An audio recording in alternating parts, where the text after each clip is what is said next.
Hello. Hello. How are How you? are you? I asked you first. Hey, if we're being honest, I don't feel that great. I'm sorry. What's going on? You said earlier kind of some flu-like symptoms.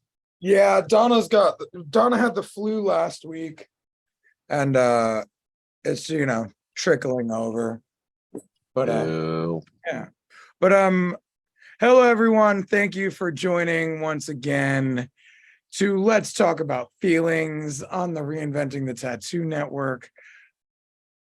I am Robbie Rapole as always. He is Dusty Pitstick also as always, and we are your Yeah. host. As sometimes. We want to thank Guy, Gabe, and everybody at the Reinventing platform to for giving us this place where we can come and talk about our feelings, which is something tattooers don't typically do. Um, and so yeah, today, as I've already outlined, I don't feel that good. Um, so I was actually even debating doing this, but the way that I made peace with doing it is I just came on my back porch and did it instead of went to the shop because I usually go to the shop on Mondays and film this and then also film some content for the Rad movement. But today I just figured I'd go on the back porch and warm up a little bit. So yeah, that's what I'm doing now. But yeah, so Dusty, Yeah. you just came home from a tattoo convention. How was that? It was good. It was a little different Okay. than some of the fucking 87 other conventions I've done in the last 3 months. Mhm. Um, I've got my con voice isn't as bad as usual. Usually, I told you earlier, I was like, yeah, my voice is a little. Usually Monday, I kind of sound like Yeah. Marge Simpson's third lost sister. Uh, and it's cool because there's such a natural progression to like Saturday morning. I wake up and I sound a little gravelly, and Hmm. Sunday morning I wake up and Sunday morning I actually sound really cool, kind of like Right. you're listening to the Quiet Storm on 97.5. And then Monday I wake up sounding just like I'm going through puberty, but I didn't yell as much this time. It's not as bad. It was a chiller one. It was a very as Villain Arts Cincinnati, it was a very busy convention. And I got to see a lot of people that I like, and our whole shop went together. And all in all, it was a good one. But I booked a big piece for Friday. I tattooed for like 6 hours straight on a friend's thigh, which is usually my mental threshold for tattooing. I can tattoo for like a 15-hour day, fine, but I need it to be like 3 4 hour pieces. It's hard for me to focus on one piece for that long. But I Okay. did, and it went really well. She loves it. It got a lot of love online, all that fun stuff. Um, had three lined up for Saturday. They were all decent sized, tattooed most of Saturday, but again, spaced out. Entered a contest or two, got a trophy, got to hang out, hug people, all that fun stuff. Sunday, I didn't usually Sunday's my day that I don't book. I just wing it. And usually I end up doing 2 or 3 tattoos, stuff out of my flash, having a good time. I didn't do shit this Sunday. And I actually had a couple people ask, and I made a point to tell myself, uh, unless it's your flash or just something super dope, you're not going to do it. I was there with my whole shop, so I was able to like, oh, check out her, check out him.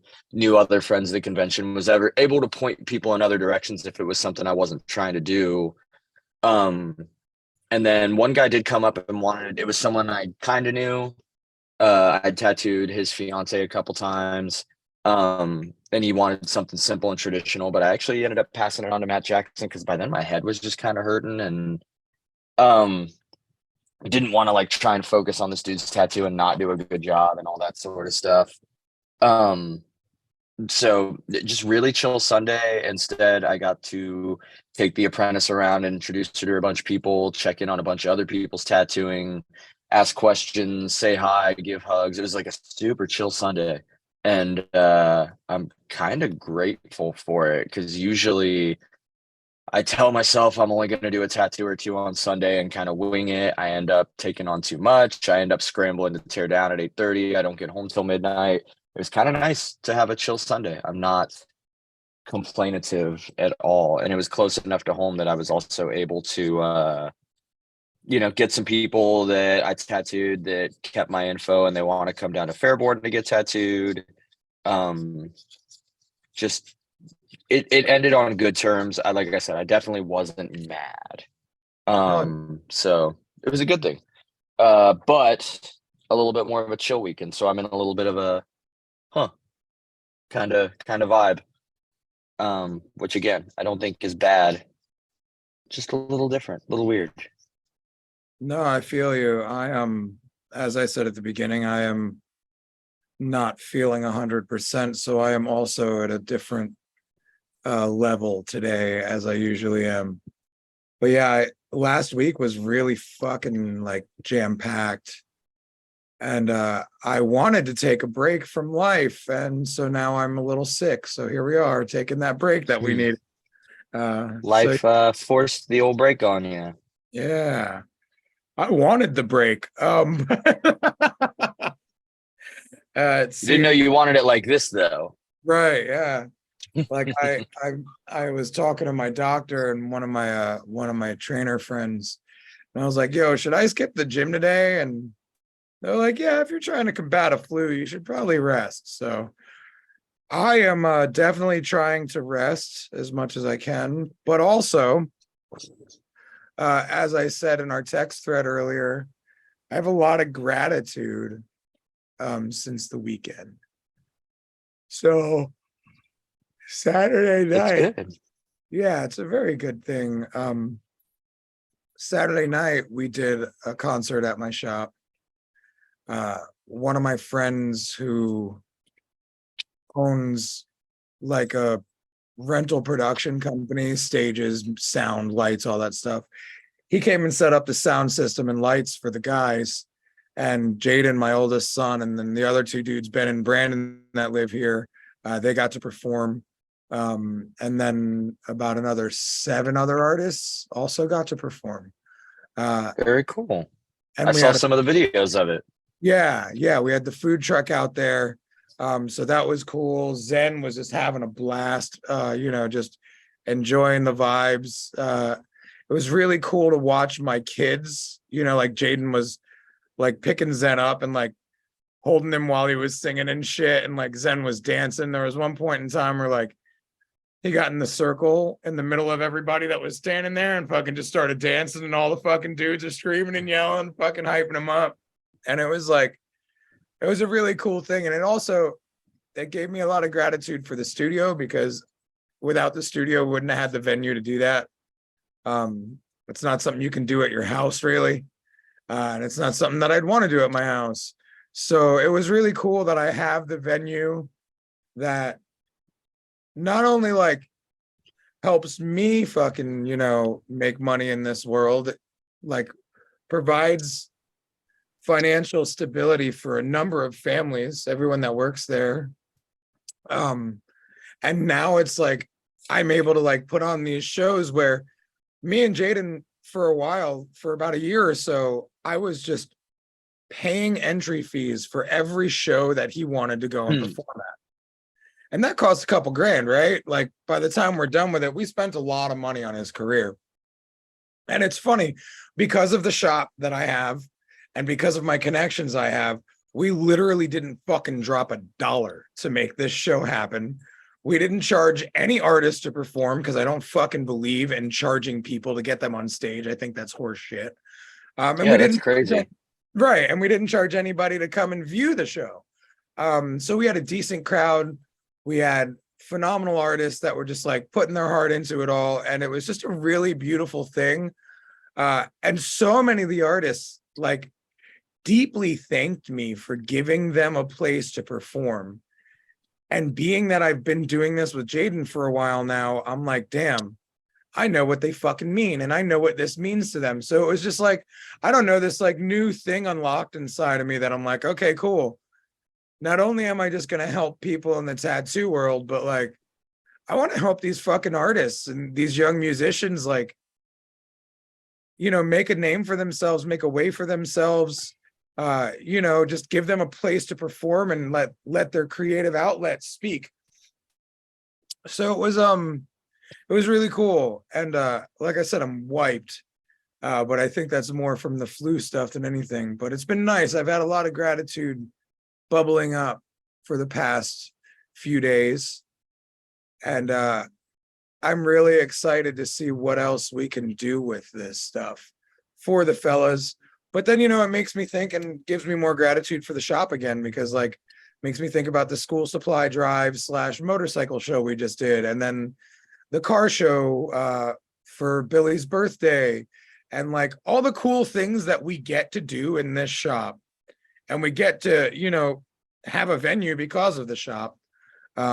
It's just really cool. So I've been filled with a lot of gratitude for my situation lately. And it's weird because gratitude isn't like it's not a natural state for me. I don't know if it is for many people, but like I fucking focused on trying to cultivate gratitude almost as hard as I focused on trying to create self-love.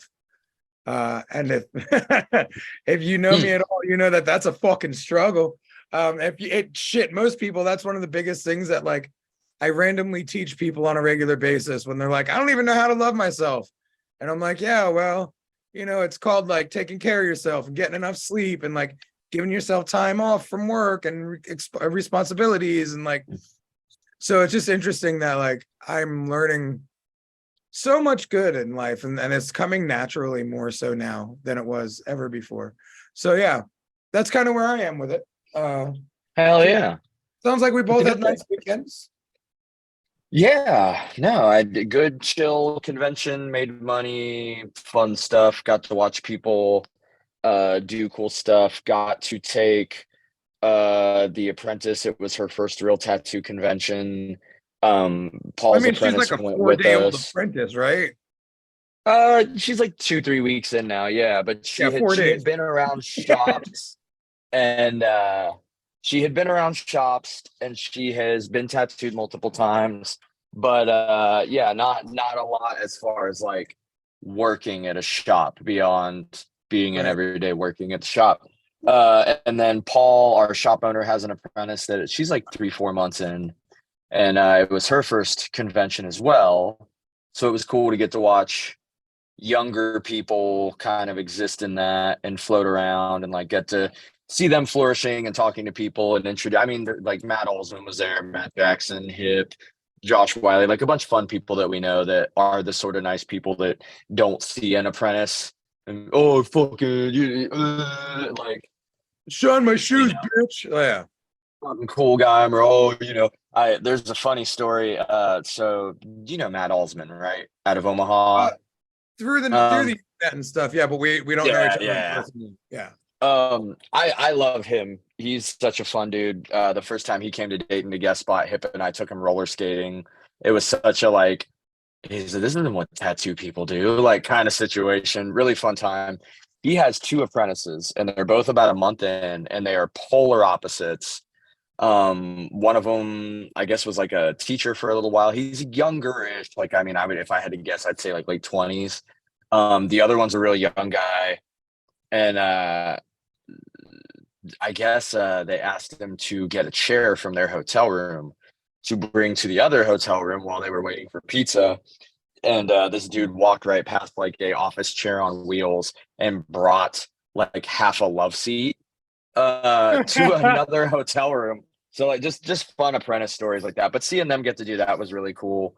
Won an award, was super cool. It was cool because I won in best traditional. Alexis, who you obviously know, also won. She got first place, and last year she got third. I think she got third and I got second, or she got second and I got first. But we got to take these pictures like exactly 1 year apart of us with our awards together. Seeing her doing good was awesome. Seeing friends that I haven't got to see in a while was awesome.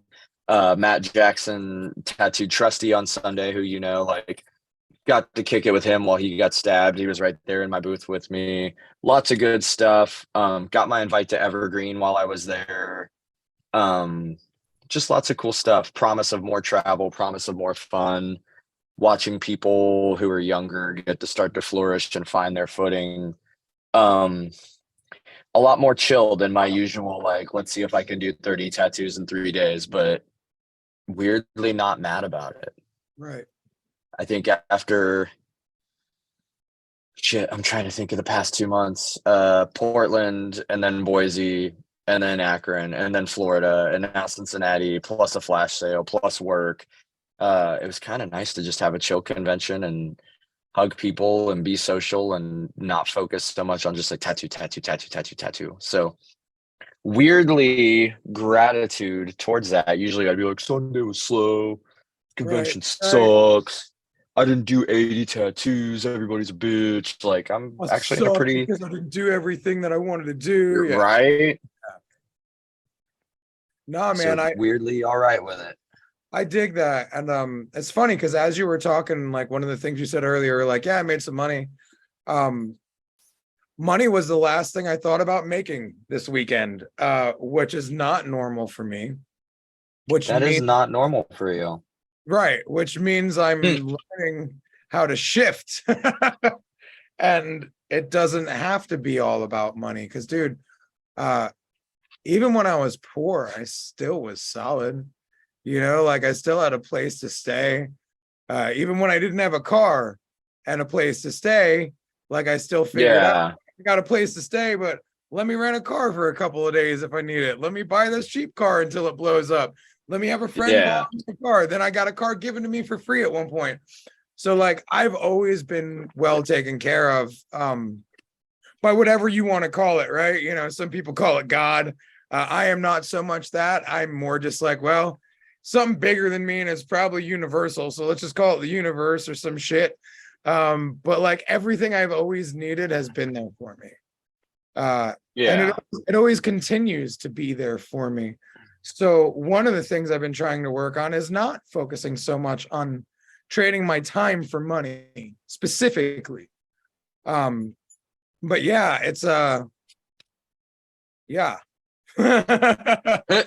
Fair, definitely. fair. Um, give me 1 second. Oh, Yeah. never.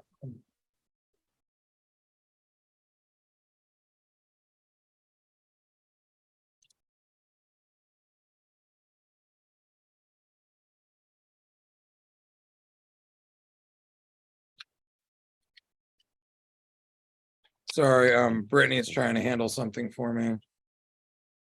That's okay. He's deep in thought. He's thinking about it. Yeah, this is something that I'm not supposed to talk about, because it involves a surprise. So I can't Ah, give details. Um, soon enough, though, we will have details shared, and in private we can talk about it. But yeah. gotcha. Is this about us quitting to tour with Soldier Boy? Because I already told everybody.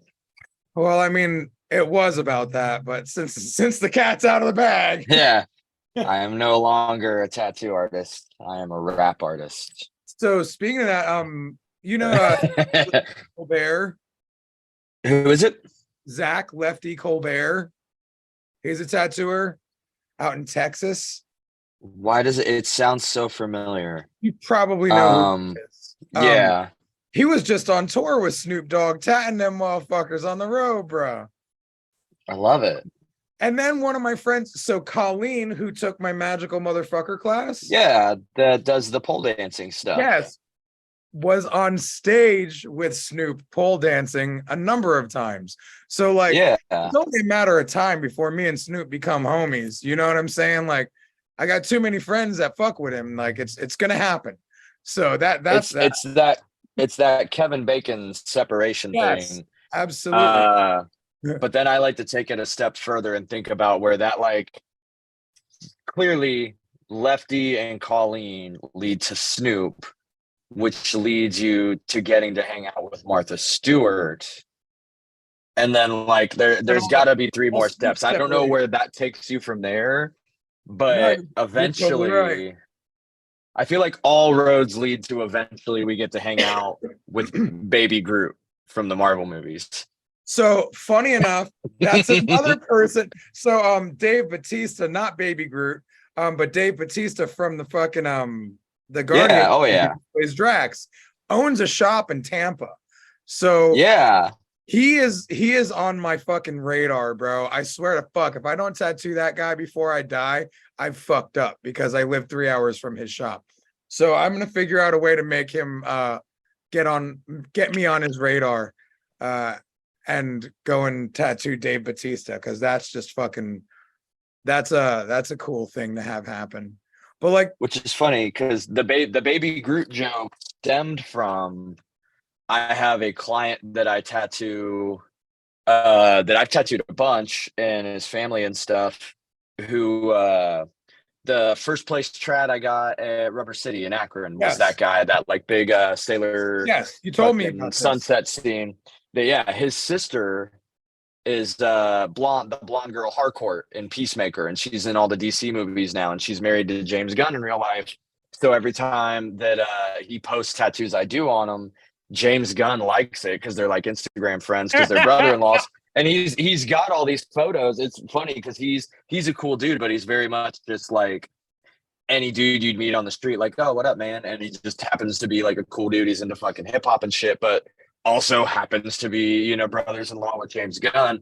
So like vicariously, James Gunn sees these tattoos I do on this guy, which again, Guardians of the Galaxy, all the comic book movies, puts me one step closer to Baby Groot. But also inadvertently does put me one step closer to Dave Bautista. So with our powers combined, you heard it here first, reinventing the tattoo, we will manifest tattooing Dave Bautista.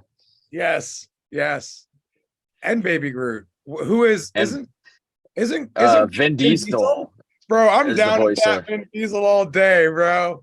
and I have a disproportionate amount of knowledge about professional wrestling and the Fast and the Furious movies. So like this is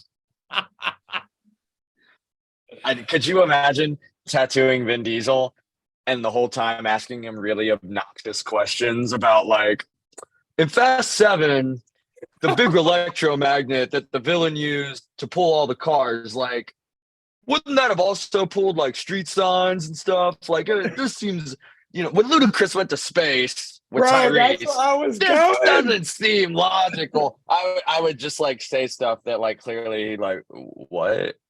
Like, dude, can someone else please finish this tattoo? You know what's funny? So like I have these things that people don't know about me because I don't share it. Because like it's my triggers that I don't need to impose on you, right? So like, yeah. So like, okay, I was on World's Dumbest and Ridiculousness for getting my palm tattooed. I got a couple bucks for ridiculousness, but somebody else got paid for the World Dumbest thing. Then I was on Tosh.0. Didn't get paid for that one, didn't even get asked, and that was like really traumatic for me. And like I still want to fucking like, I know it wouldn't be fair me like fighting Tosh.0, Daniel Tosh, like it would be mean, but like I still kind of want to like choke him really hard, like maybe kill him. Probably not kill him because I don't want that on me, but like maybe break a few teeth or something, So the point is, I don't really like harm comedy. Okay.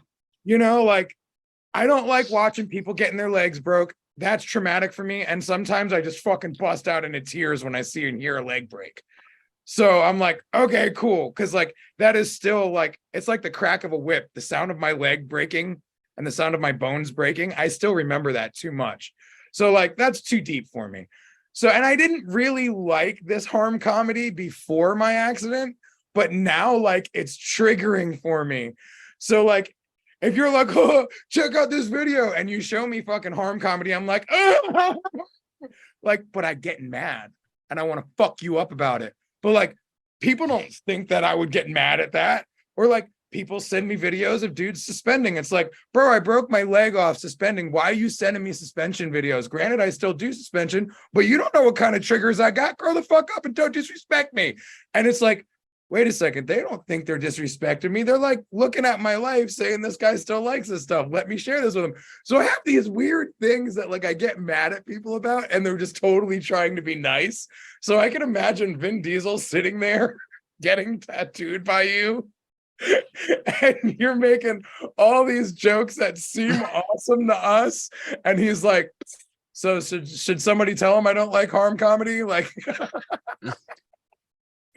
so yeah. And which is funny because it's the polar opposite of how it plays out in my head, is that Vin Diesel is actually like really smart. And then he's just like, oh no, you see, that's my best Vin Diesel kind of sounds like Sylvester Stallone.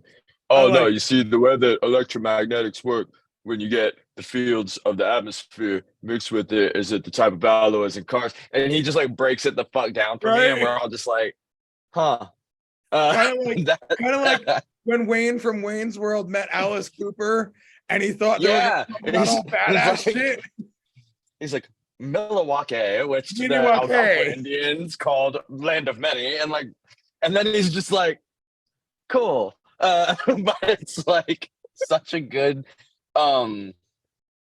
It equally makes me think of if I were in a scenario where I actually tattooed Dave Bautista.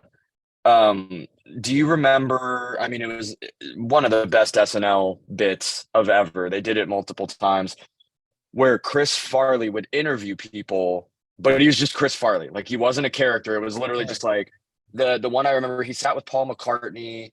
They put him with a couple other people. The Paul McCartney one is the one I really remember. And he's just interviewing him as Chris Farley, but he just brings up shit that happened and just tells him it was cool. He's like, hey, remember when you were in the Beatles and you guys had all those hits? And he's like, yeah, I do, Chris. And he's just like, that was awesome. That would be me. The reality, for as much as I'm like, oh, wouldn't it be funny to like joke about the fine nuances of Fast and the Furious and why it's so stupid? What would actually happen would just be me like, hey, remember that time you won the Royal Rumble and like Triple H was champ and he was your mentor, but then you turned on him and you beat him for the title, and then you were the world champ, and he would just be like, yeah, I was there. And then just me, that was cool, man. Like it. I have always been able to keep my cool in front of famous people, but like if I was forced to be in a scenario where I had to tattoo, I've tattooed like D-list kind of people. If I was like tattooing someone like legit, I would be like, look, I can't play it cool for 10 minutes and then like run off and squeal in a corner. So you're stuck with me. You're gonna have to like deal with me fanboying out just a little bit here. Dude, it's funny because like I recently tattooed one of my favorite recording artists, dude named Cass Haley. And I found him because he was on America's Got Talent mad years ago, doing a phenomenal fucking acoustic reggae style version of Walking on the Moon. Okay. And so I got to tattoo him recently, and it was weird because like it all just happens regular life and they're just regular people. And then when you're with them, it's like, man, this doesn't even feel real. Like this isn't even, this is fake. Like I get in this weird, like dissociative way where I'm just like, I don't even feel like I'm here, but like I'm here with this person. And it's cool because it makes it to where I can like look at them as normal. Yeah. You're just a person. Like, he's like, yeah, man, I'm a pig farmer from Texas, man. He was on the phone fucking talking about like fixing the fences to get his pigs straightened out and shit back home and shit. And like, oh, wow, you just really are a normal guy. So it's kind of cool when you get to meet somebody you really look up to and they're just normal. But then also because of that, when I met Mike Love, another recording artist I really love, he looked at me and he goes, you tattooed Eben, which is Cass Haley's son. And I was like, okay, now I can't not fangirl because like you recognize me. Well, I got to say hello to you. And it's kind of funny because I'm pretty good about not fangirling, but like Donna was even making fun of me. She's like, dude, you never act like this. As I'm talking to him, she's like, this is weird watching him be like this. Usually people are like this towards him. And I'm like, I don't even give a shit. I'll kiss this man on the mouth. So it's really funny when you get to these people you really look up to and then you don't know what to do with it. Or you Yeah.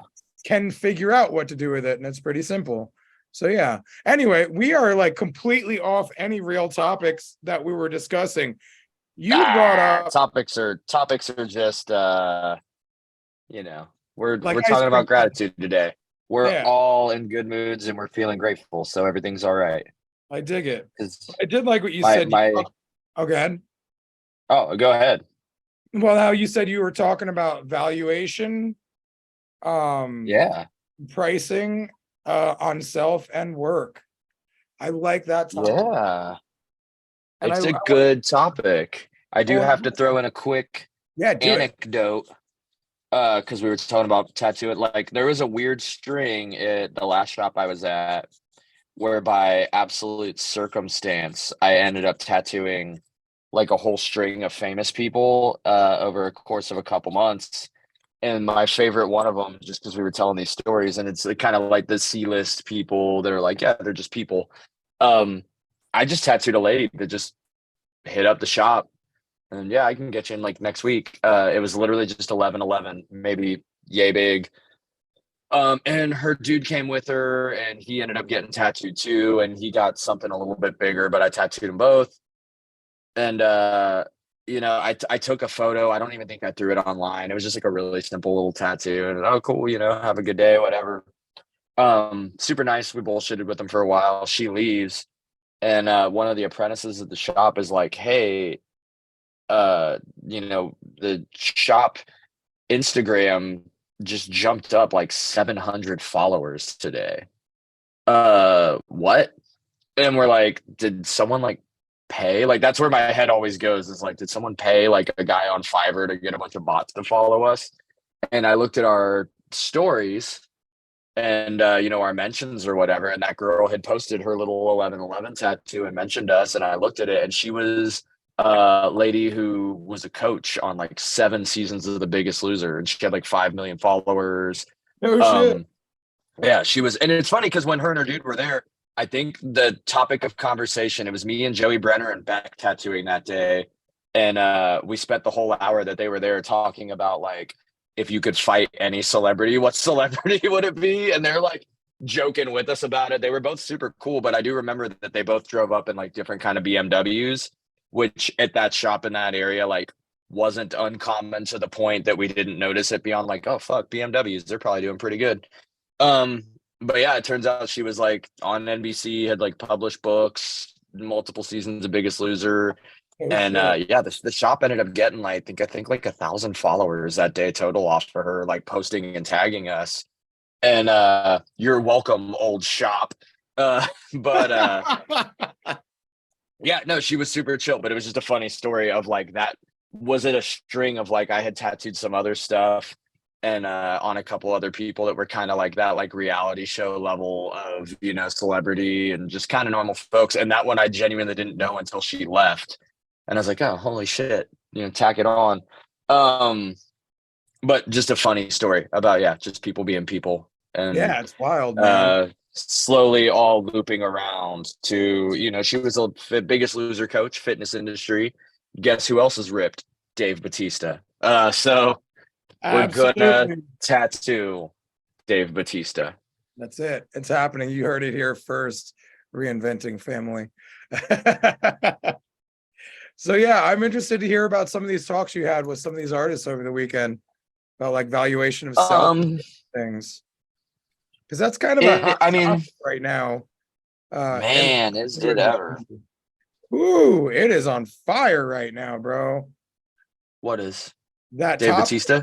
yes. Oh, okay. I was like, you were looking down at your phone. I was like, did he text you? Is this No, it? no. Oh, So I'm playing with one of Zen's little toys right here. So oh, okay. just spinning this little guy.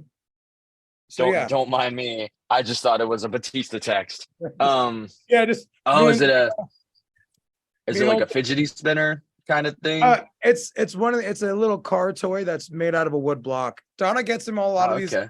Apparently, like wood toys are like a thing right now. For youngsters, it's like cool. A lot of it's learny stuff.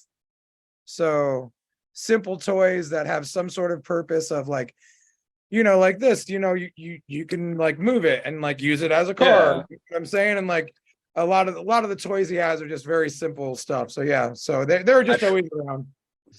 I feel like without having any real knowledge of the situation, it feels like it would allow kids to have more imagination, I can to be see like, that. oh, it's a wood block with wheels. This could be anything, Right, versus like, a Paw Patrol dog is a Paw Patrol dog. right. Yeah, yeah. No, that's totally true. Yeah, I didn't even think of that aspect either. But yeah, it's cool. She does, dude. She's a research monster. She just fucking Googles everything and just fucking dives deep. So she's been really diving deep trying to figure out all the good mom stuff. So I'm very, Nice. very appreciative of that. No, that's awesome. But yeah, surprising, super hot topic right now. Big. Our economy, from everything I have read, because I also am really bad about just diving headfirst into weird topics. I'll go to bed at 11, and I'm like, I'm going to bed at 11. I'm gonna put on one episode of The Simpsons by 11:30. I'm turning out the lights. It's gonna be great. And then at 2 a.m., I'm like 8 tabs deep into Wikipedia, and I'm learning about like the Teapot Dome scandal, or something like that. I'll be like learning about like fucking like Indian monarchy laws and stuff from like India or whatever. I don't know. I need to stop reading the world. I need to stop reading the world news at night, but I know that it's a lot less biased than like national news. So I'm Right. like, all right, what are other countries saying about us right now? Because it's probably more accurate. And then it spirals out of control because I read the comments, and in the world news, instead of being people like, got my guns, it's people like, oh, this reminds me rather of the 1800s when such and such. And I'm like, stop being smart. Now I have to Wikipedia dive to figure out what the fuck these people are even talking about. Uh, so, anyways, I digress. I understand. But yeah, I don't remember where it was going necessarily, but yeah, I will. Oh, reading about the economy and stuff. They're saying we're not gonna go into a recession. The top pundits are saying it's not. We're in pre-recession, but that they don't think it's gonna get that bad. It's seeming like things are gonna get better.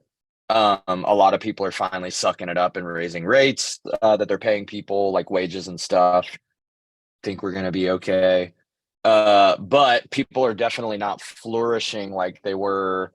We got spoiled. I had a big conversation about this where people that were in the industry prior to COVID have seen like slow seasons and, oh, back to school time where we're at right now. Everybody's vacation debt, back to school kids, back to school debt, schedule changes. Like it's a weird month. Um, and it's not to say that I haven't been able to tattoo every day, which has been great, but it's been like a tattoo or two a day, 5 days a week, which is still awesome versus, here in a month or two when all the Halloween shit hits, 3 tattoos a day, every day, 6 days a week kind of thing. So like it's a little slow. I know a lot of other people that never were really involved in the industry prior to COVID that have had such a like, oh, this is just life's always great. And I just charge thousands, and internet gurus tell me I can charge what the fuck ever and do what the fuck ever. And they kind of have been able to because no one really knows. They're finally seeing the slowdown that existed prior to 3 months of government payments, stimulus payments, tax returns, stir craziness, economy boom. And it's so many people are in this weird thing where I'm seeing a lot of people panic and lower their rates and like, I'll do anything to tattoo, just give me money.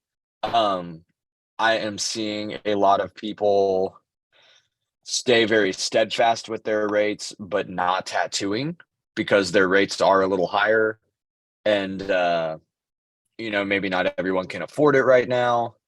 So it seems like it's affecting a lot of people that if your rates were higher, either you're panicking and dropping them, or you're holding true, but you're like not tattooing as much. And that's kind of worrying some folks.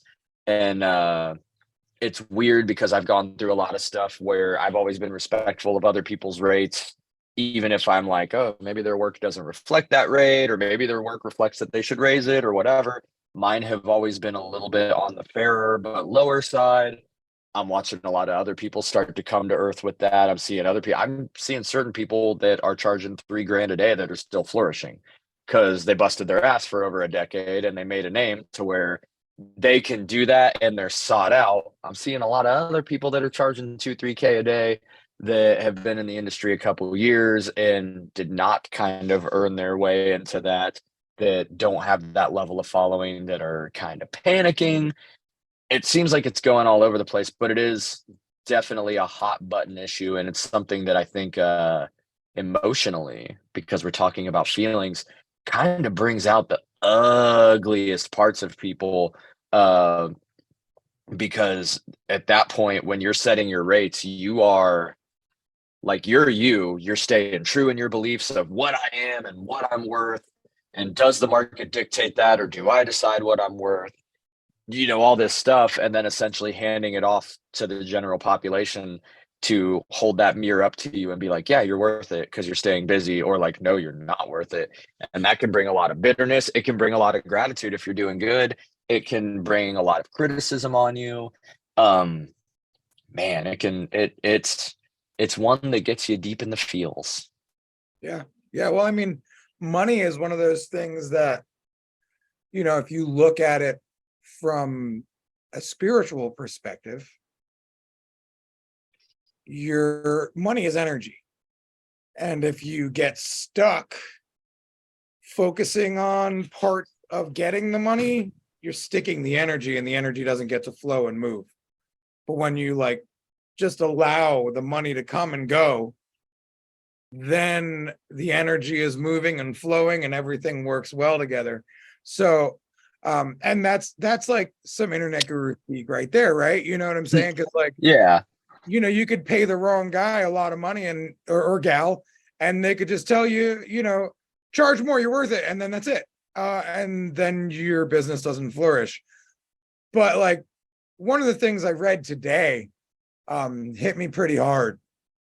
And I'll give a little backstory after I say it so I don't lose my train of thought. But like, what you have today, you were working on a year ago. What you're working on today will show fruit, will bear fruit a year from now.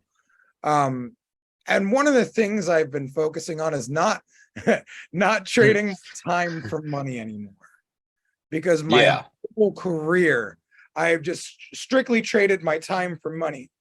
And due to the unique and peculiar situation that I'm in, I have money outside of my daily work that I can use, but I don't want to use it because that's my other time money, not right now money.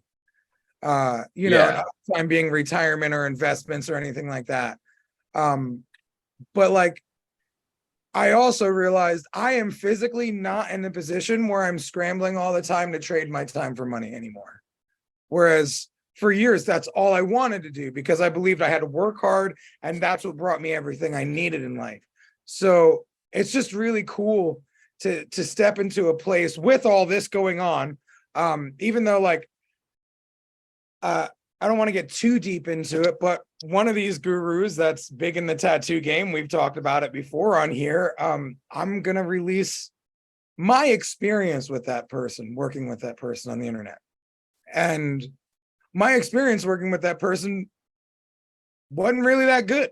I didn't get out of it what I hoped, expected, and thought as far as like business return, ROI, return on investment, right?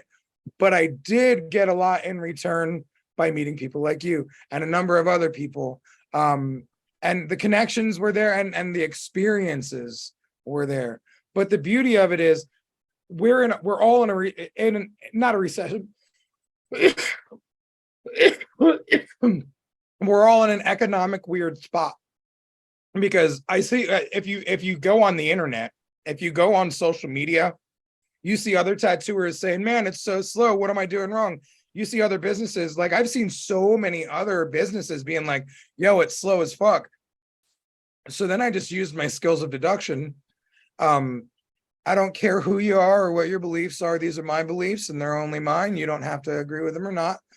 But because of the fucking wonderful worldwide crisis that the New World Order created with COVID, all the powers that be got together and said, let's fuck everything up so we can all make more money on some bullshit. So once COVID did all that thing and shook everything up, everything went high because nothing was allowed for a while. So then everybody wanted to waste their money on everything and all the stimulus checks and all that stuff. And so now the stimulus checks are done and like people have to go back to work and shit. And like, you know, like life is returning to normal. So I feel like that boom we had to have a drop past comfortable to resurface back to natural, normal, happy, healthy, because we were here for a while. So now we're just trying to get back here from down, you know? So I just, and being that I've been in this industry for fucking 3 decades now, like I got to watch my dad go through slow times. I got to learn tattooing, you know, before the internet was really a big thing, when we used reference books, or like you send somebody to the library to get a book for a reference for you, right? Like, so I've seen so many evolutions of this career. The funniest thing is it never really changes. It's like, you know, it's like cars. Yeah, we have the electric cars, but like we still got cars made out of gas. So cars really haven't changed that much in a bunch of years. And tattooing has had some things that are different, but like really hasn't changed that much. It's still trading time and art for money on somebody's skin permanently. The biggest change that I have seen personally, I think you're right, because there is the whole idea, there's electric cars now, but there is still cars, is that you have by appointment, 3K a day.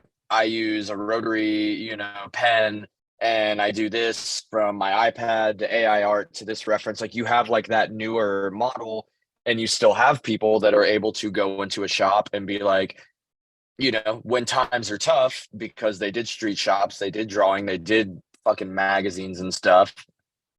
Yeah, I've probably told you this more than once before. The wildest shit that I've ever seen in my life was Joey Brenner. A guy came in and wanted to get a semi truck for his dad that had passed away that drove a truck.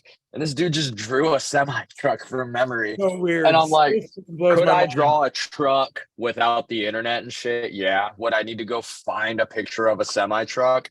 Obviously. Dude just drew a truck like he had just watched Over the Top the night before and remembered a fucking semi truck. And it was just wild to watch unfold. But you have people that, like, when we do conventions and when we get busy with walk-ins and stuff, you can tell who's kind of like, oh, fucking yeah, shit. Give me $200. It's going to take an hour. I'll draw it up. We'll make it work. And you can tell who is equally like, okay, do you have the photo that I can use for making it? And, you know, what iPad stamp can I use for that? And, you know, you watch that unfold. And I just think that it just so happened that with the economic boom that we had and with the influx of the industry, I was just talking with some people yesterday about that. We were talking about the tattoo industry and the dollar amount that they've put on it, because I joined the APT, like the Alliance of Professional Tattooers, and they're doing all that stuff with like trying to keep the government regulations out of stuff. The whole reason the government's finally stepping in and noticing is because tattoo every year, they said the industry has officially broken millions into billions. Like it is now a $1 billion a year industry, and people see that. And it used to be that either you liked the artistic side or you liked the lifestyle of fucking motorcycles and cocaine and craziness, or it was a generational thing where like your dad tattooed and you just kind of got pulled into it.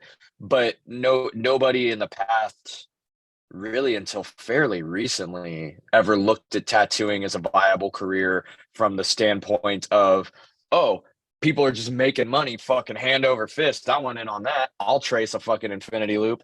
And it's really that's the big change I've seen. Everything else, like you said, there's highs, there's lows, everything, but it's always been people that up until recently with iPads and Procreate and shit, at the very least knew how to research reference art and trace it. At the best, knew how to just draw a semi truck from memory. And then all of us in between. And it's now there are these people that like have only experienced good times because we had 3-4 years straight of good times, have only experienced, oh, you can charge a shit ton of money, and oh, people just come and throw wads of cash at you to get tattooed, and oh, people have disposable income, and people are stoked to get body art because it's probably accepted now more than it's ever been, and all that stuff. And like, I think that's the big thing, is that this is the first time that if you are a first through third year tattooer, unless you were in the industry in some other way prior to that or something, this is probably the first time that you have seen like lulls that are more than just like, oh, I had a slow week. And it's interesting to watch unfold, just because that's where I think the panic's coming from. The amount of people, one of the guys I talked with about it yesterday, Matt Jackson, he's been tattooing, I think, like a decade. And I feel like he was around it even before that, so you've got people that are like, yeah, it's kind of been a while. Here we are. I know how to hustle. I know how to price accordingly. I know how to take walk-ins. I know how to do Pinteresty tattoos. And it's people that are maybe not doing what they want to do all day, every day right now, but they're going to be fine. Yeah. And then a whole different new class of people that are like, still kind of doing the like fake it till you make it, like, well, I'll just pretend I'm really booked and people will think I'm booked, and I'll stand in integrity on my rates because they need to be stood in integrity on, and the client will respect me for it and just pay me more money. And it's like, I had someone hit me up yesterday because somebody from another shop around me uh basically quoted them a certain price for something, got like a third of the project done for that price, and was like, oh, well, that was per day. It's probably going to take multiple days.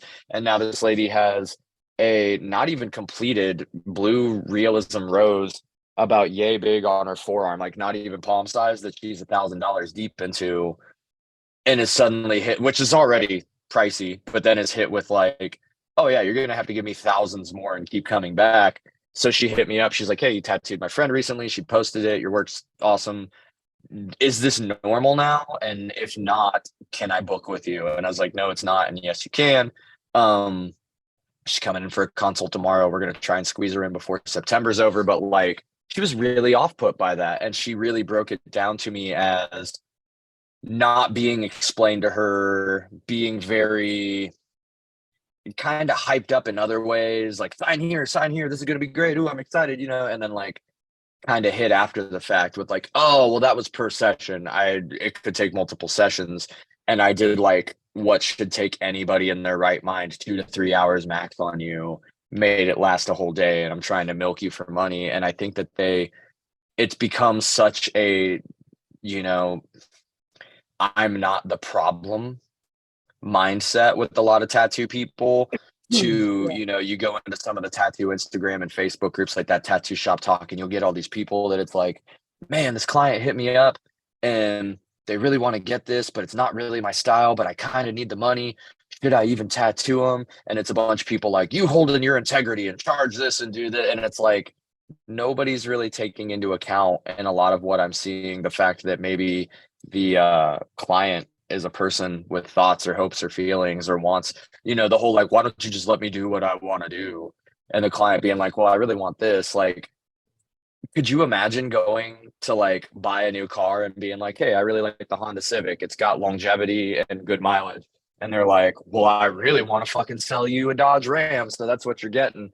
And like, if you were like, well, that's not really what I asked for, and them just like going into like car salesman talk on Face Group and, being like, fuck this bitch, they wouldn't fucking take the Ram.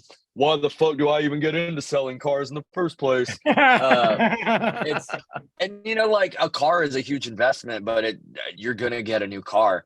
This is some shit on people for forever. And like, I'm watching these artists get so mad about like, artistic integrity is cool, finding your voice is cool, doing stuff you like is cool, but if the client doesn't want that, your options are really either to accept that and move on and be like, I wasn't the right fit, and look at it in a positive way, or to shut the fuck up and do it and kind of roll with it. And it's like, there's this whole culture breeding of people that like have this audacity surrounding it, like, the client didn't want what I wanted to do, so fuck them, I'm better than them. And it's like, I don't know, dude. It's wild to watch, but those seem to be the same people, looping it back around. I promise I was going somewhere with this, that are just like blown away by this first slow season that they've experienced.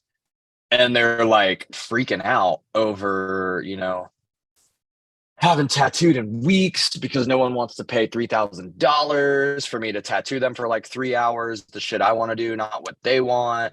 Do I lower my rates? And then a bunch of other dudes are like, no, don't lower your rates. It's your integrity, bro. And, it's this whole thing where they're like, I think we're going to see a big fall off in the next year or so, unless the economy magically bubbles back to amazing and everything just fixes itself. I think we're going to see a big fall off of a lot of second and third year people that kind of got sucked into the wrong things for the wrong ways, either adjusting their mindset or putting the tattoo machine in their closet with the karate outfit and the unicycle and the fucking, homemaking fucking, or what was I going with that? Table setting. I don't know why I said homemaking. Tablescaping, the professional table setters sport. You know what I mean? It's going to go in the closet with every other hobby that they thought was going to make them internet famous and a millionaire. No, I feel you, man. And it's cool because what's cool is the 3 decades I've been around this industry, I've seen all this shit before, just not with COVID. You know what I'm saying? I remember when the recession hit in like 2000, early 2000s, right? The crash, right? Bro, I remember being cocky as fuck in my shop. People were like, recession? I'm like, what recession? You see, we're doing fucking fine. And you know what happened? I was a motherfucker. I just worked all the time. So I was at the shop during regular business hours, 5 days a week. And if you got there before we closed, I'd probably stay late for you. So I was fucking cleaning up. And when everybody else is like, oh, recession, I'm like, the fuck you talking about? I'm working between, 50 and like a couple $100 every time, and I'm making money. So it was really interesting watching that and just kind of putting this in that dress. Yeah. So if we dress up this point of time the way that we dressed up that point in time, bro, it's going to be fucking fine. Like, and that, but so now let's full circle it back to something you and I talk about regularly, and my relationship with money. How, like we said, that's usually the first thing I think of. Like, did I make? And I'm finding my way around to not making it all about the money right now in this way that it needs to come. The money just comes to me when it comes to me at the times and the rates that it comes to me. And I do have a couple of different revenue streams, so it feels nice knowing that, okay, well, if this is low over here, this might be high over here. And if this is high over here, this might be low, so like, and then if it comes down to it, I can just go back to the shop and fucking hustle my dick off, So the old pattern that I had in slow times, and this is over 10 years ago, I would do $300 half days, $600 full days with people. And I would do that all throughout the slow season at the end of the year. And I would fucking book myself and I'd make great fucking money. And I was always working and I was always paid, and everyone else wasn't working and wasn't paid. But and that's the thing. So like right now, the position I am in a position where I don't have to lower my rates to make money in tattooing, because I do get people that book with me at the rates that I want. Not as many as I'd like on a regular basis, but I do get a decent amount of bookings, right? But I don't have to only concentrate on the money that comes to me in tattooing. So but like one of the things I did, either earlier in the year or I think it was at the end of last year, I knocked $1,000 off my day rate. I remember that was last December. Yes. And I tattooed my dick off. But I had a lot of shitty clients. I had fucking neurotic assholes that were like, oh, I can't get this sleeve finished today for $1,500. And I'm like, no, I told you that in our consultation. And like, I told you you'd have a minimum of 5 sessions to get this sleeve completed. So like, I don't know what you were thinking. And then, oh, I need to get in the books, and then they don't get in the books. And when you put them in the books, they fucking don't have the deposit money, and then they never pay a deposit. And then there really isn't an appointment. So like, when I lower my rates to that, it usually gives me clients that are annoying that I don't want to deal with. But back in the day, I didn't give a fuck. because I was just happy to be tattooing. You Yeah. know? But now I'm a 42-year-old man with a fucking baby and standards and shit. And like who I am as a human has changed. So I have to change the way I operate. But and I think the reason why I bring this up is because I've been a number of people in this industry. I've been just the walking guy that laughed at people when they said, "Do you take appointments?" I'm like, never heard of her. That's stupid. What's an appointment? You know, and then it turned into taking appointments. Then it turned into, you know, adjusting my rates around the things. And like I said, I've done this last year with adjusting my rates, and it got me more bookings, but it didn't make me more fulfilled because I didn't even get to finish the work I was doing because everybody was like, "Oh, cool, a discount." And like, well, if you're coming to get large scale tattoos from an expensive tattooer on a discount for only the discount, then you're probably not going to be able to even afford to get the tattoo finished at the discount. So like, why are you coming to me for a fucking discount? Because I ain't a discount tattooer. So like, it's just funny. You kind of have to know who you are, where you are, and what your market is as a tattooer. And I think you've got a really good handle on that.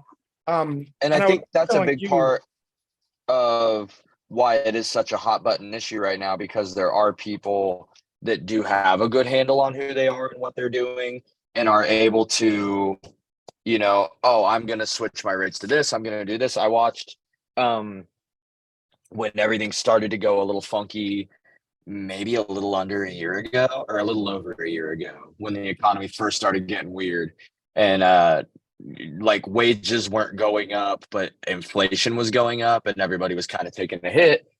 That I watched a girl who tattoos around here. She does really cool American traditional stuff. And granted, she does more 3 to 4 hours, your piece is done kind of scale stuff. We can knock it out today. She was $250 an hour. She lowered her rates to $150 an hour. And she made a post about it. Hey, at $150 an hour, I know tattoos are a luxury. I know that is still a price where my family is completely fed. Life is good. I'm going to stay busy. I'm not doing this because I'm desperate. I stay busy. I'm doing this because I sympathize with the fact that a lot of you are making 10 to 12 bucks an hour and a fucking gallon of milk is like $7 right now. You know, tattoos are a luxury. I'm trying to help you be able to attain that luxury instead of being, I'm Mercedes Benz, be a millionaire and you can fucking afford me. I watched somebody else who was 3,500 a day make a post, and he only did full days. He made a post like 3 days after her, and it was, hey, the economy, tattoos are a luxury. I know everybody's hurting for money right now. So I have to adjust with inflation. I'm trying to go up to 4K a day. And every pot finds its lid. Assess your value to yourself, but he only did large scale stuff. And I watched that dude crickets. And a lot of people that already kind of was like, man, you're already kind of overpriced, you know, not overpriced, but hey, you're out of my budget. Go to, you are definitely out of my budget now. Yeah. And so that is something that I have tinkered, even like I've stayed busy, but there is a little part of me that is kind of, I don't even think it's the people pleaser. I think it's the fact that I did grow up poor and I've been around a lot of that for a good chunk of my life. I grew up a punk rock kid. It was very like, hey, four dudes live in a house, we ride bikes. Like we're not rich kind of mindset that I've like considered tweaking my rates slightly just to try and be more cool with people, because I know it is a thing where right now not everybody just has $800 to toss at, you know, getting whatever. But I also do stuff that I usually try and get pieces done in 3 or 4 hours, and I know I'm not going to have to worry about, do they come back, do they this, do they that. But I just think it's cool that we can talk about it from two different standpoints and also be the sort of people that know how to hustle and how to roll with the punches and how to do those things, because that's kind of the point I was getting at earlier. Is I think we're seeing a lot of people right now that maybe don't necessarily know how to do that and have never seen this kind of, you know, economy situation roll up, and they're kind of panicking right now. Yeah. And there's such an online industry mindset of like, you know, these guru guys that are know your honest, you know your integrity, know your worth, know your value, that are like really pushing that on people. And it does turn into a lot of people that aren't bad people and are just charging kind of the product of the environment they came from over the last couple of years, that could potentially learn a thing or two, learn to hustle their ass off, adjust their rates and be fine. and when things boom, raise the rates right back up and be good again, that are almost getting like guru bullied into not doing it. And I think from experience that there's definitely scenarios where you're like, is this right? And other people are like, no, it's right. And they keep tossing the word integrity around, integrity, integrity, integrity. And if you do it, it'll just work. If you do it, it'll just work. You just have to plant the seeds and watch the gardens grow or whatever sort of mindset. And it really does turn into people who don't know how to feel about what they're charging. They maybe even feel some guilt. They maybe feel that they're like, well, I guess I'll just stay here. And instead of watching this big boom that they're promised, they watch everything kind of go. Well, I think a problem with that is like when you can't believe it, you can't achieve it. So like you literally have to believe to make manifestation work.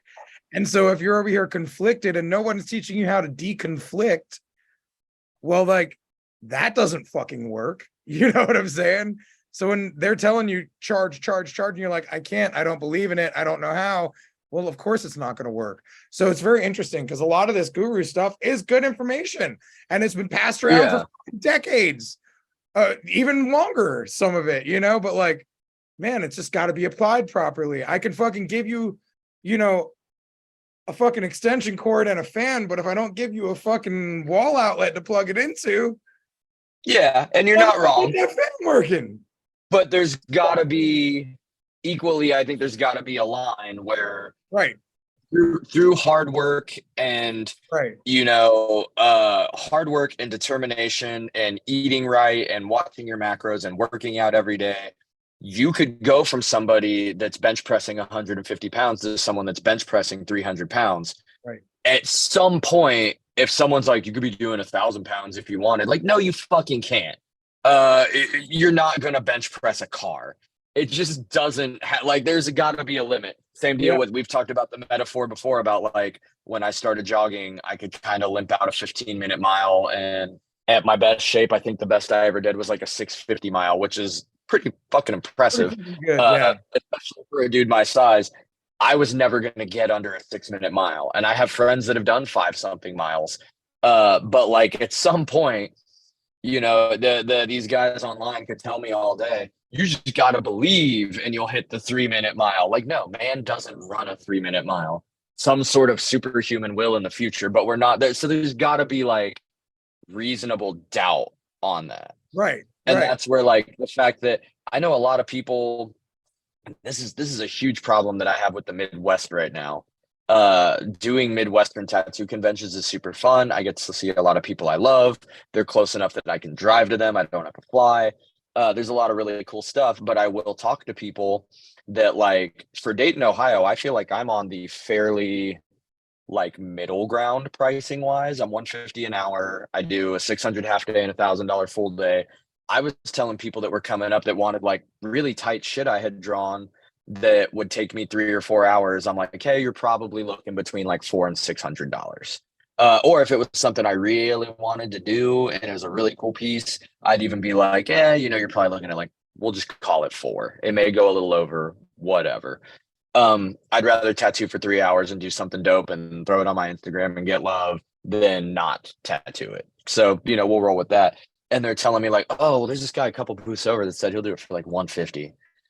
And I'm like, dude, if someone's doing 3-hour tattoos for $150, like, A, I can't compete. B, fucking go get it, because one of two things is going to happen. Either they're going to do an ass job and you're going to learn a valuable lesson, or you're going to get a dope fucking tattoo for $150 somehow by someone that's devaluing themselves. So I do get what you're saying, that you have to believe and you have to apply it. I just think there's definitely a ceiling that some of these guys are somewhere in the middle is a reasonable, hey, for your area and your area of expertise and the place that you live and where your talent level is at, this is kind of the national average. And if you happen to be really good with people, you could probably get away with a little more. If you happen to not be very good with people, you might have to charge a little less. If you tattoo a little slow, you might have to take that into consideration. But there are a lot of these people that are just gassed up on just really crazy rates that like oh, this dude's been tattooing for 2 or 3 years and he's going to charge you, a fucking new Kia for your half sleeve. Uh, where, that's my unit of measurement is always like car Like, related or something. uh, Like there's people I know that are putting like a small house into a full sleeve. And it's like that it starts to get crazy. And that's not me trying to shop with my wallet for others, but it is like where we're at and everything, you might have to be able to be flexible with that or to work with it or to, again, if you believe and you manifest and you put your whole heart into it and you know it's going to work out and then it doesn't work out, to be like, maybe that's the universe equally showing me a sign that what the fucking, masters of the tattoo business are telling me is that, fucking bullshit, or like isn't built for my neighborhood or isn't built for my style, or maybe they didn't even look at my work and they're just telling me that shit. And it turns out I'm not as good as they're applying these lessons to. It can go in so many different directions, but that's the big thing is it's not me trying to assess my point of view or value on people's work or on their rates or how they operate so much as just saying like, everybody's got to be able to find a realistic middle ground. And there's going to be certainly you were on fucking Ink Master, you were in Inked Magazine, you own your own studio, you're in Florida where people get to wear t-shirts year round. You're in a cool position that you busted your ass and you earned a lot of things to get to where you can charge a little more and people are going to roll with that. When I did Tampa last year work in your booth, there were people that came up that looked at flash that I had out that absolutely probably going to take me 3 or 4 hours. You're probably looking at $600 that I'd see him kind of whispering. I wouldn't even quote him a price yet. Pointing at the Ink Master logo on the booth. Pointing at the inked logo on the thing. Hey, we really want to get this piece, but we only have $1,000. Can you wiggle? And in my head, I'm like, I was going to charge you $6. Okay, I guess I can do that. Like, right. cool. I think I even told someone out of sheer guilt. They were like, I could do like 8, and it was something that was going to take me an hour. I was like, we'll call it 5, and they're like, oh, cool. And I'm like, I just did a $500 1 hour tattoo. Great. Donna And it had was a something for my thousand dollar flash I wanted minimum. to do. Donna Yeah. had $1,000 minimum at a bunch of shows we did, just like, and people pay it. It's weird. Yeah. Yeah, And it's if you can get to that point, then it's awesome. If you're gonna get, if you're gonna go get tattooed by Nico or Carlton or some of these guys that have done all of this stuff and built that name, yeah, it's gonna be different. But if you're going to, fucking Joe Six-Pack that's been tattooing for 2 years, but just happened to get in at the right time, and he's trying to charge you $3,000 for a day to move slow as shit and do work on par with any other realism artist around here, you might have to make your expectations realistic of, did I hustle to get here? Did I pay dues to get here? Am I being unrealistic? Is the economy affecting how people charge?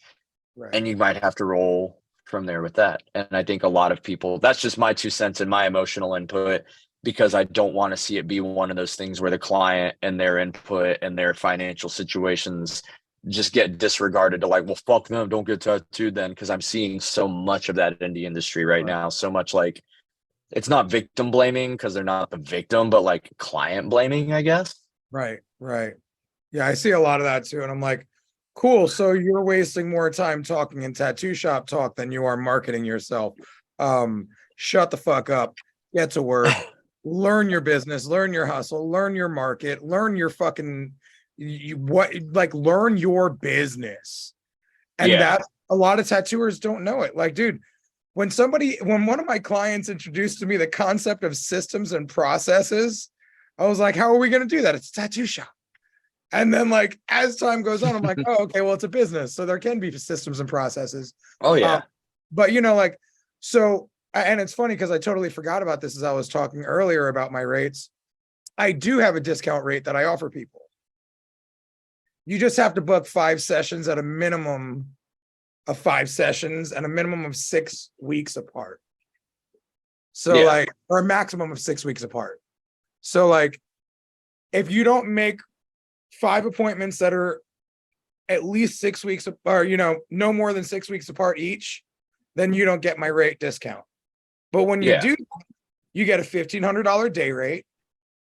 but you pay for your last session first, and that's your deposit. Yeah. Then when you come in, you're paying $1,500 for your first session, and you're already out $3,000. Yeah. But by the fifth session or more, depending on how long it takes, whatever the last session is, that's free. You don't have to pay for it. Because you already paid your deposit carried over. Exactly. So that's my way of being like, look, I know I'm still expensive, but I just saved you $5,000. So if you don't want to work with me at a discount of $5,000, then I can't have you as a client. Yeah. Because I just charged you $7,500 for a $12,500 tattoo. Like, I'm helping you the fuck out here. So like, yeah, and that's my line in the sand, right? But then again, I also have different rates where I do $500 small things, $1,000 medium things, and then half days. So like, I found a way to make it work so where I can kind of be the people's tattooer. And like, and like at the end of the day, it works for you because I do own a shop and I have a lot of people to send them to if they don't want me. And that's exactly what I was going to say. And that's something that I love about, the way that a lot of shops work anymore. It's not like, oh, we're a trad shop. That's all we do. Oh, this is a private studio. Everybody's $5,000 a day. Realism is that you have a good setup. The shop I work at has a good, I know a lot of friends that have cool setups where it's like, all right, this dude's $2K a day and he can get a lot done in a day, but he does a lot of award-winning realism. It's going to be stick as fuck. If you're in here for your Pinterest fucking stipple illustrative daffodil that's going to take 1 hour, you don't want to go to that guy anyways, because we've got this guy at this booth that does nothing but walk-ins and can draw a fucking semi-truck from memory, and he's going to do your stipple illustrative daffodil that takes 1 hour for like $150-$200. He stays fed. This guy stays hopefully busy if you're in the right area and people are paying that. Everybody works out.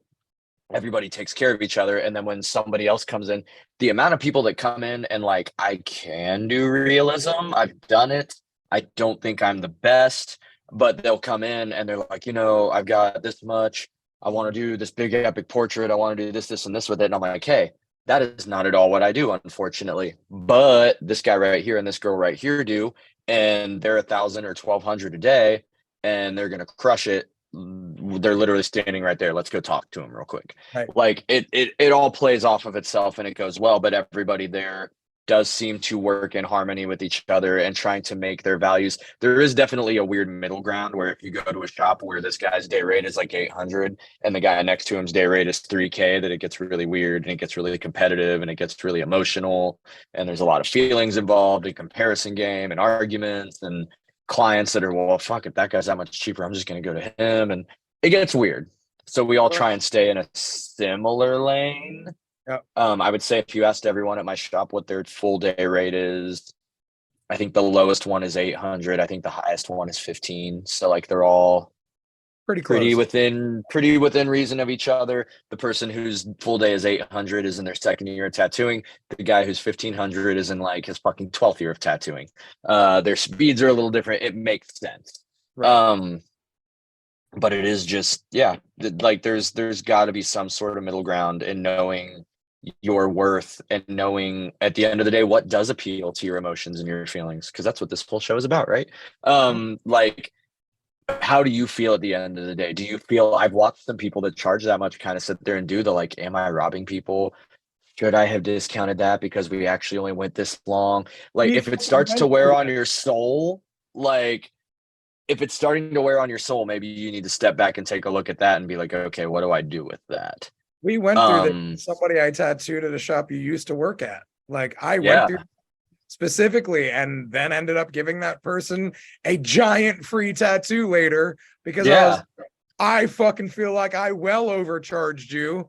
And now I feel like we are even Steven and we're square, And to be quite honest, I'll probably never charge that person again to tattoo them because I love them and I think they're great people. And I think it's weird charging great tattooers fucking full price to fucking tattoo them all the fucking time, especially when you have a relationship. I feel like that's weird, but that might be my thing. I don't know.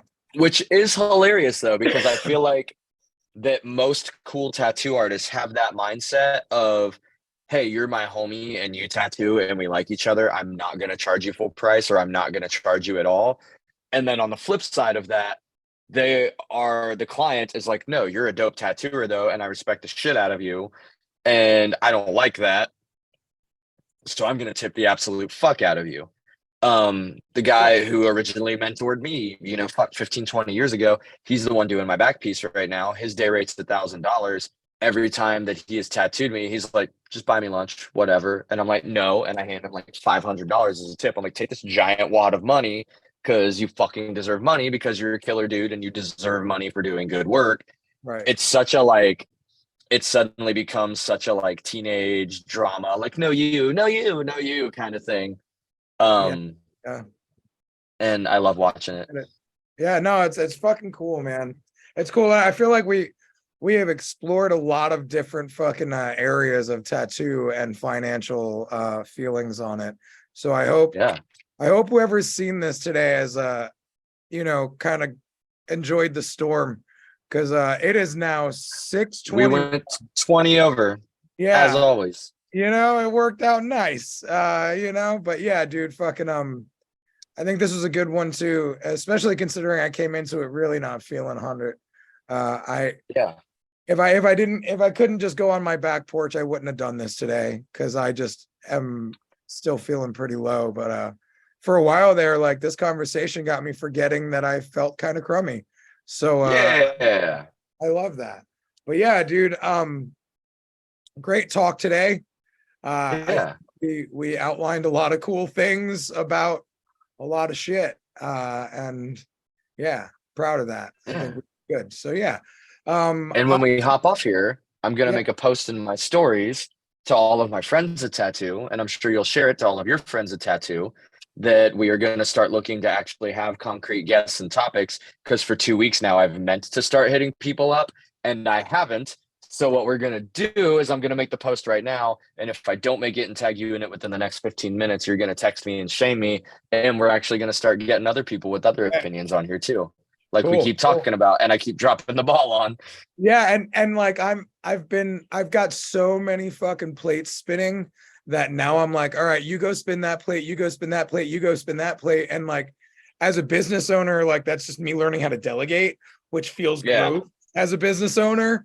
Because you're like, well, I physically have the time in the day, I just don't have to sleep or feed myself or take care of my family, but I could do all the things. So like, I'm finding my way in learning how to delegate these things. So like, you've taken on this job to find guests, and I completely forget about it all the time. So I think we got it. I think it'll be very cool to start bringing on different people with a different voice. Yeah, I used to try and get guests on here, but it was fucking difficult to get the schedules lined up, and tattooers are a pain in the ass about that. So I was like, yeah, fuck it, let's just do it like this. But yeah, I'm into having other guests and different perspectives, because I thought it was really cool. Like I said, when I went to John Nelson's shop, when I did his podcast, like, they just listened to me talk almost the whole time. Like, and I was like, damn, dog, y'all didn't really give much input. And they're like, well, we're here to listen to your story. So I'm like, and that'll be cool with ours, to throw in some input, but also just to hear other opinions and voices and fresh takes. Yeah, I'm here for it. So yes, once again, thank you, Reinventing. Thank you, Guy, Gabe, everybody else, a part of the Reinventing family that makes this a possibility and gives us a place where we can go and do something tattooers don't usually do, and talk about our feelings. So thank you for everyone here that helps make this happen. Thank you to all the viewers for watching and giving us a reason to keep doing this. So I am going to say adieu, and I love all of y'all, and I love you, Dusty. I love you. Next week. Sounds good. All right. Bye-bye. Bye-bye.